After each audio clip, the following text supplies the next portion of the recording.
OFW tips, paano mabigyan ng magandang kinabukasan ang pamilya natin dito sa Pilipinas. What's up makasipag sa bago nating video makasipag. Okay makasipag, sana tapusin mong panoorin tong video na itong makasipag. Ako nga pala si Diyos Dado Alaman Makasipag, dating OFW. Ngayon andito na sa Pilipinas makasipag dahil finish contract makasipag at nagpapahinga makasipag. Pero babalik pa rin ako makasipag pero di pa ngayon makasipag. Kasi meron lang akong inasikaso. Gusto ko na ngayon na dapat magnegosyo makasipag pero ipapanahon mga kasipag. Naniniwala po masipag na there's a time for everything makasipag kasi ang pagninegosyo makasipag lalo na sa mga magninegosyo pa lamang makasipag na kagaya ko. Pero mayroon akong mga makasipag. Pero mayroon akong negosyo makasipag pero hindi ko siya matawag na talagang negosyo talaga makasipag na tunay kasi malaki po ang aking kapital makasipag. Nagsimula pa ako sa kapital makasipag. Dapat makasipag, pabaliktad makasipag. Dapat nagsimula ako sa kung anong mayroon ako o magsimula sa wala makasipag. Para matawag ko siya ng mabangis na diskarte makasipag o matawag ko yung sarili ko na isang negosyante at entrepreneur. Kasi nagsimula ako sa kung anong mayroon ako makasipag. Yun po yung makasipag, yung malupit na diskarte makasipag. Okay makasipag, bago ko tatalakayin makasipag, ikwento ko muna sa inyo makasipag yung aking munting karanasan makasipag. Isa po akong OFW makasipag. Ngayon andito sa Pilipinas makasipag. Ang unang abroad ko makasipag ay maganda naman mga kasipag sa awa ng Diyos dahil nakatulong ako sa pamilya ko makasipag at unti-unti kong nabigyan mga kasipag ng magandang kinabukasan makasipag lalo na yung aking anak makasipag. Pangalawang abroad ko makasipag ay okay naman makasipag. Maganda naman yung takbo ng buhay ko doon makasipag. Okay naman yung sahod makasipag.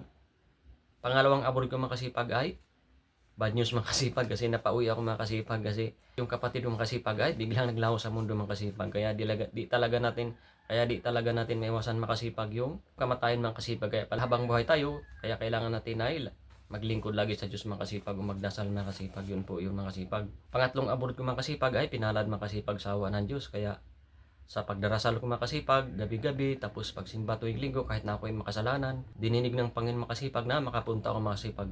Shout out sa Gua makasipag. O, maganda po yan makasipag na bansa makasipag. Yung pasahod, okay noon makasipag. At natapos yung kontrata ko doon makasipag, finish contract. Kaya tapos na yung kontrata makasipag, kaya umuwi ako dahil end of contract makasipag. Okay makasipag, lalo sa ating mga OFW, ibabagi ko na yung mga kasipag, yung OFW tips. Paano mabigyan ng magandang kinabukasan yung pamilya natin dito sa Pilipinas. At ang una kaagad niyan ay ang paaralin yung pamilya natin makasipag. Kung sino pa yung bata-bata pa makasipag o may panahon pa na pwedeng mag-aaral ay dapat mag-aaral makasipag. Pero required ko talaga makasipag ay magnegosyo tayo. Pero ang pagninegosyo ay naniniwala pa ako na ang pagninegosyo po ay hindi para sa lahat kasi taking a risk sa mga malakas lang po yung loob na gustong umasinso, na gustong yumaman o extraordinary life, nakagaya ko na may pangarap mga kasipag, para lang po yun makasipag. Kaya kung may panahon na mag-aral makasipag dahil pwede naman magnegosyo makasipag. Dapat ay makatapos ng pag-aaral yung mga pamilya natin makasipag na bata-bata pa na gusto pang mag-aral makasipag para mabilis matanggap sa trabaho makasipag. Yun po yung makasipag para trabaho rin makasipag. Pero iba talaga ang pagninegosyo makasipag. Yun po yung makasipag. Para yan sa mga risk mga kasipag na mga matapang na tao na nakagaya ko na nag-check ng risk dito sa pag-vlog. Yun ang risk niya. Yun nga lang ang risk niya makasipag ay walang nawawala makasipag na pera. Yun lang hiya makasipag o yung kapal ng mukha. Yun po yung makasipag. Kaya sa katiti ko ng risk makasipag, nasanay na rin akong magsalita makasipag. Yun po yung meron sa risk makasipag. Sa risk makasipag ay mayroon po siyang kakaiba makasipag. Mayroon po siyang ginto makasipag or opportunity makasipag pag nag-take tayo ng risk. Nasa tama namang pagtitik ng risk makasipag kasi mayroong risk na malaking puhunan makasipag, mali po yun. Dapat mag-take tayo ng risk na kunting puhunan. Yun po yung makasipag o walang puhunan. Yun po yung makasipag. Pangalawa makasipag ay kung mayroon tayong pamilya na may dugong negosyante o entrepreneur makasipag na nagsimula ang negosyo na kahit maliit o nalugi mo yung kanyang negosyo dahil walang puhunan, pwede po natin siya tulungan makasipag kasi mayroon na siyang resulta. Mag-invest tayo makasipag. Isa po tayong investor na kasi OFW tayo gaya ng tinatalakay ko na isa po tayong investor, pwede natin siya investan makasipag para lalaki yung kanyang negosyo makasipag. Yun po yung tama makasipag sa pagninegosyo. At dapat hands-on tayo. Kung hindi tayo hands-on sa ibang bansa tayo, pwede rin tayo magnegosyo sa ibang bansa. Kung gusto sa Pilipinas, dapat yung binabahagi ko makasipag, may pamilya tayo na may dugong negosyante, entrepreneur, may isip na businessman o entrepreneur na may napatunayan na maliit, pwede pa natin investan siya makasipag.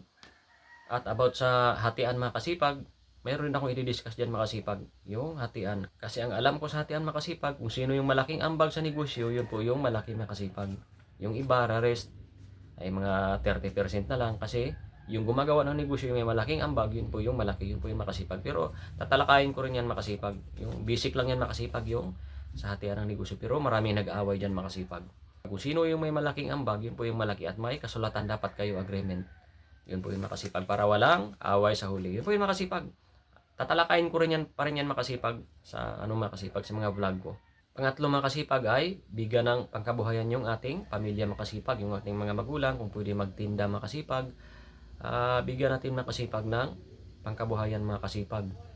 Para yung pamilya natin, kikita rin makasipag o pangkabuhayan gaya ng halimbawa na lang babuyan, ganyan, mga manukan, pwede rin yung makasipag para masaya yung magulang natin, nakakatulong tayo sa magulang natin. Kaya maganda rin na bigyan natin ng pangkabuhayan ang ating pamilya makasipag, mga magulang, mga kapatid o anak sa tamang pangkabuhayan mga kasipag. Yun po yung binahagi ko na kung may napatunayan na masipag, kung may isip na negosyante o may isip na entrepreneur makasipag, pwede tayo mag-invest sa kanila makasipag. Kasi may napatunayan na makasipag, may nakitaan tayo makasipag. At ang pang-apat makasipag ay ang marami sa atin makasipag na hindi sumubok magnegosyo makasipag dahil takot ma-risk makasipag o malugi. Ako makasipag, hindi ako takot malugi makasipag. Kasi nagsimula na rin ako ng extra income. Eventually, marami akong customer na kumikita ako ng pira rin sa aking kamay rin, sa sarili ko makasipag. Yung mga feedback nila makasipag, naranasan ko rin yan makasipag. Paano po extra income. Pero papunta na rin siyang negosyo makasipag kasi marami ng customer. Kaso lang, nagasto ko yung pira makasipag. Ang pagkakamali ko, or malaking pagkakamali ko, dapat nire-reinvest ko yung pira ni makasipag. Ginagawa ko na siyang negosyo makasipag talaga na may mga tauhan ako makasipag. Kasi hindi ko matawag na negosyo masipag. Kasi ako mismo ang nagtatrabaho makasipag. Kaya sa negosyo makasipag, matawag ko na negosyo yan kung hindi ako nagtatrabaho makasipag. Kung baga sa akin makasipag, nag-iisip lang ako makasipag kung paano pa pasabugin yung negosyo makasipag. Kung paano pa improvement makasipag. Yun po yung tunay na negosyante makasipag. Nag-iisip na lang kung paano i-improve yung negosyo o paano palakihin. Pero may mga tauhan makasipag na gumagawa. At saka ang negosyo makasipag na tunay, yun po yung may kumpanya ka na at iniwanan mo na gumagana. Yun po yun makasipag. Ang pagninegosyo ay para sa lahat makasipag. Mayroon talaga makasipag na hindi sumubok makasipag kasi takot. Kaya ang ibabahagi ko makasipag na gagana makasipag at makakatulong makasipag ay yung security makasipag. Mayroon din tayong security sa buhay makasipag. Kung sa trabaho may job security makasipag, mayroon din security makasipag. Yung maghulog ka ng isis mo makasipag. Hulugan mo yung isis mo para pagtanda mo, mayroon kang makukuha makasipag. O panoorin mo yung video ko makasipag yung about sa expenses, sa emergency fund, sa savings fund, sa retirement fund, at mayroon ding pension plan makasipag na self-pension plan na kahit maghulog tayo ng maliit, wag na nating isipin yan. Eventually, pagdating ng 30 years o 20 years, mayroon tayong makuha makasipag. Kailangan lang nating i-hit yung target makasipag. Malaki man siyang i-hit makasipag, pero pag na-hit, good ka na makasipag, for life makasipag. Kung takot ka man magnegosyo makasipag. Yun po yun makasipag. Ang panghuli mga kasipag ay magdasal tayo sa Panginoon makasipag. Huwag nating kalimutan makasipag na maglingkod sa Panginoon. Hindi lang sa pagninegosyo, hindi lang sa pagtrabaho makasipag. Kailangan natin maglingkod sa Panginoon mga kasipag. O magsimba kahit tuwing linggo na makasipag at magdasal makasipag. Gabi-gabi yun po yung sa akin makasipag. At mayroong darating sa atin makasipag na hindi natin na-expect makasipag ng mabiyaya. Kahit darating pa tayo ng mga malas makasipag, malas man yan o ano bang dilubyo sa buhay makasipag, kailangan pa rin nating magdasal para mayroon tayong peace of mind makasipag. At kailangan natin ng gumalaw makasipag or mag-execute makasipag. Ang tamang pag-execute ay magsimula sa maliit makasipag o start on what you have makasipag. Kung anong mayroon tayo ngayon, kung anong skills natin na abilidad, pwede yan makasipag para magbigay value sa karamihan. At eventually yung pira, susunod yan makasipag. Okay mga kasipag, sana nagustuhan mo yung video na kaya ko binahagi itong video na ito mga kasipag para mabigyan ng nabukasan ang pamilya natin mga kasipag. Kung nagustuhan mo yung video na ito mga kasipag, pwede mo akong i-like, comment, and share or subscribe to our YouTube channel mga kasipag para ma-notify ka sa mga bago naman nating video mga kasipag. Okay mga kasipag, huwag kang mag-alala mga kasipag kung hindi mo manabigyan ng magandang kinabukasan yung pamilya mo ngayon dahil kung napanood mo yung video ko mga kasipag, yung about sa pag-iipon, o sa abot sa pagninegosyo makasipag, o yung hindi ka mahirapan makasipag sa buhay mo, gagaan makasipag mo hindi ka yayaman, o kung paano ka angat sa buhay, Kasi ang negosyo talaga ay risk yan makasipag, hindi para sa lahat makasipag, para lang po yan sa mga utak negosyante o entrepreneur makasipag. Samahan mo ko sa aking mga video, susunod ko mga video guys kung nagustuhan mo to.